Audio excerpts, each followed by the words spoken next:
Bien-aimés dans le Seigneur, je vous salue dans le nom puissant de notre Seigneur Jésus-Christ. Bienvenue dans notre partage quotidien. Que la grâce de Dieu soit notre partage. Nous remercions le Seigneur, notre Dieu, pour son amour, sa protection divine et sa divine bonté en notre faveur. Ce matin, il a plu à notre Dieu de nous renouveler le souffle de vie et ce sont les vivants qui doivent honorer l'éternel Dieu. Que toute la gloire lui revienne. Cette semaine, nous persévérons dans l'enseignement ou dans la méditation en ce qui concerne porter les fardeaux des uns des autres. Telle est la mission que le Seigneur nous a recommandée parce qu'il cherche sans cesse les hommes et les femmes qui vont accomplir cette mission. Le thème de notre exhortation ce matin, l'intercession a la puissance de modifier le cours des événements. Et nous lisons dans Ézéchiel 22, le chapitre 30, la Bible déclare « Je cherche parmi eux un homme qui élève un mur, qui se tienne à la brèche devant moi en faveur du pays, afin que je ne la détruise pas, mais je n'en trouve point. » Mon frère, ma sœur, la colère de Dieu est constamment sur les fils et les filles de la rébellion.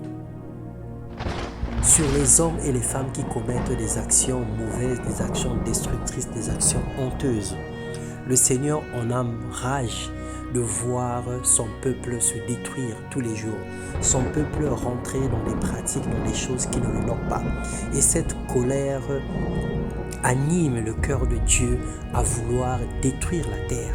Mais comme le Seigneur avait fait un vœu de ne plus détruire la terre comme il avait fait dans les eaux de Noé ou comme il avait fait à Sodome et Gomorrhe, le Seigneur voudrait que les hommes qui ont compris puissent s'élever pour apaiser sa colère. Le problème, c'est que l'homme est responsable de beaucoup de choses Il se passe tellement de choses sur la terre, mais l'homme lui-même, il est responsable. Nous faisons des choix qui nous emmènent aujourd'hui dans une distance ou dans l'éloignement à la sainteté. Nous nous éloignons radicalement de la présence de Dieu.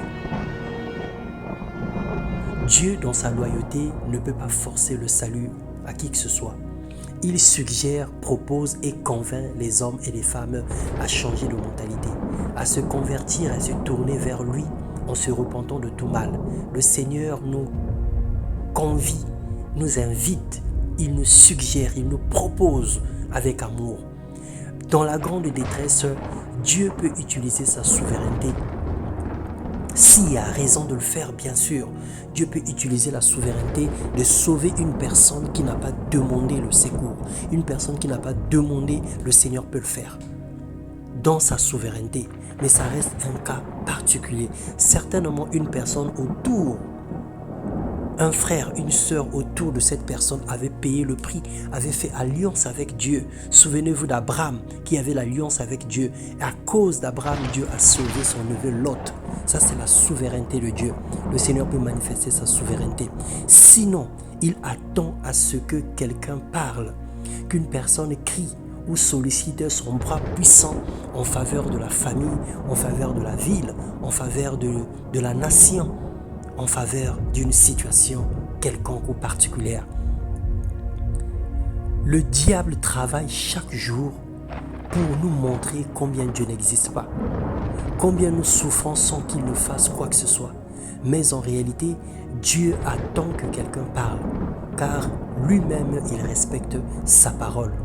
Pendant que tu te dis que mon problème est sans solution et sans réponse, alors si Dieu existe, pourquoi tant de malheur?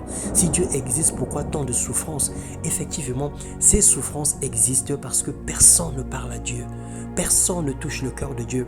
Personne ne plaide avec justice. Personne ne plaide avec sincérité.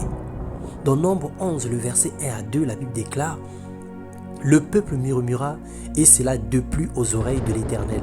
Lorsque l'Éternel l'entendit, sa colère s'enflamma et le feu de l'Éternel s'alluma parmi eux et dévora l'extrémité du camp. Le peuple cria à Moïse. Moïse pria l'Éternel et le feu s'arrêta. » Bien-aimés frères et sœurs, Dieu a besoin de toi. Dieu a besoin de moi. Dieu a besoin dans cette génération, comme Moïse dans son temps, des gens qui peuvent prier pour arrêter le feu de malheur qui s'abat au milieu des familles, les flammes des envoûtements qui emmènent aujourd'hui les enfants à devenir des violeurs, à devenir des bébés noirs, à devenir des koulounas, à devenir des bronxons, à devenir tous les bandits que nous connaissons dans ce monde. Des gens qui peuvent changer les choses par la puissance de leur intercession, car ils se reconnaissent comme étant des oracles de Dieu, des personnes qui ont tout donné, qui ont reçu un mandat divin. Par conséquent, ils sont devenus des rapporteurs entre l'avocat qui est Jésus-Christ et le juste juge qui est Dieu.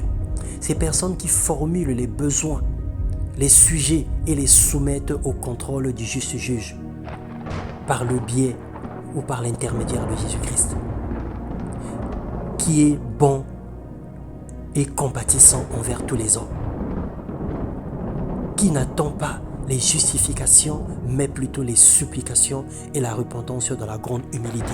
Dieu n'a pas besoin des personnes qui vont dire « Seigneur, si j'ai fait ceci, c'est parce que j'avais faim. Si j'ai fait cela, c'est parce que je n'arrivais pas. » Non, le Seigneur a simplement besoin des personnes qui vont venir se repentir humblement et tourner le regard vers lui. Dieu cherche des hommes et des femmes pour former une armée puissante. Lève la main et dis oui au Seigneur. Dans le nom puissant de Jésus-Christ, que le Seigneur te bénisse. Amen.